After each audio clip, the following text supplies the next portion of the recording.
Жаңа жыл, жаңа жоспарлар мен тың идеялар бастауы. Жас отан баршаңызды жаңа 2018 жылмен шын жүректен құттықтайды. Жаңа жыл еліміз үшін жеміске әрі табысқа толы жыл болсын.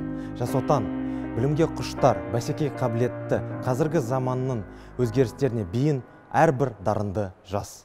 Біз атқарған әрбір іс жастарды қолдауға бағытталған. Олардың ішінде атап өтетіні Нуринтек байқауына қатысқан 1000-нан астам инновациялық жобаның 16-сы 8 миллион теңге иегері атанды. Алғаш болып әлемдегі қазақ жас көшбасшыларын басын қостық.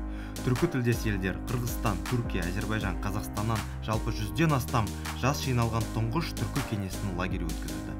ұбт-ға қатыспаған жастарымыздың 8361-і жұмысқа орналастырылып, 40972 бітірушінің білім алуына қолдау көрсетілді. 20 мыңнан астам көп балалы отбасылар мен ардагерлер де назардан тыс қалған жоқ. Жастардың пікірін ескеру арқылы шет тілінен қазақ тіліне аударылатын 100 оқулықтың тізімі жасалды.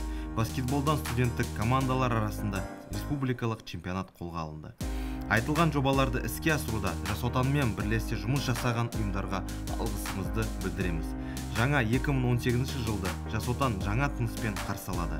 Жаңа жоба, жаңа мақсат, жаңа ойлар мен шешімдер.